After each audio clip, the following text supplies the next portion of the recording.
એસીબીના field 3ના PI છે PN Khokhra, તેઓને એક બાતમી મળે કે ગાંધીનગર ખાતે ઉદ્યોગ ભવનની કચેરીમાં કામ કરતા મુખ્ય વિદ્યુત નિરીક્ષક છે અશ્વિનબી ચૌધરી, તેઓ જે સોલાર પ્રોજેક્ટ છે તેમાં સ્થળ તપાસ જરૂરી હોવા છતાં સ્થળ તપાસ નહીં કરી અને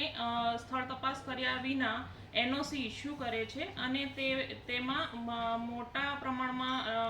લાંચ મેળવે છે. આ અંગે બાતમી મળેલી હતી અને આ જે પૈસા છે તેઓ પોતાની સરકારી સ્વિફ્ટ ડિઝાયર ગાડી છે તેમાં રોજે ઘરે લઈ જાય છે તેવી બાતમી હકીકત મળેલી. ત્યાર પછી ફિલ્ડ 3 મદદનીશ નિયામક અશ્વિન પટેલના સુપરવિઝનમાં તેઓની વોચમાં રહેલ અને તેમની ગાડીમાંથી અમને 5,51,730 રોકડ અને અન્ય ગિફ્ટ વાઉચરો મળી આવેલ. ત્યારબાદ એમની વિગતવાર પૂછપરછ કરતા પૂછપરછમાં તેઓના ગાંધીનગર અને સુરત ખાતેના રહેણાંક મકાનોમાં પણ મોટા પ્રમાણમાં રોકડ,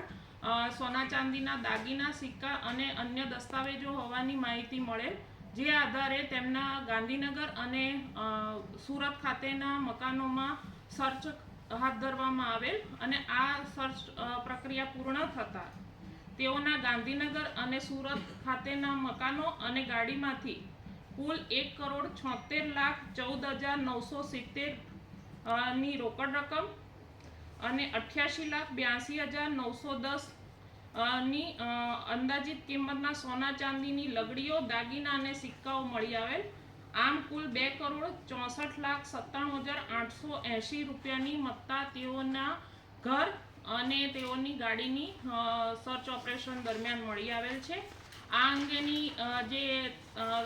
તપાસ છે, એફઆઈઆર છે, તે પીએન ખોખરાએ સરકાર પક્ષે ફરિયાદી બનીને નોંધાવેલ છે અને આગળની તપાસ છે તે ગાંધીનગરના પોઈન સુથાર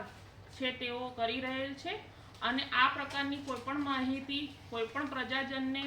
મળી આવે તો તેઓને એસીબીનો સંપર્ક કરવા માટે જણાવવામાં આવે છે.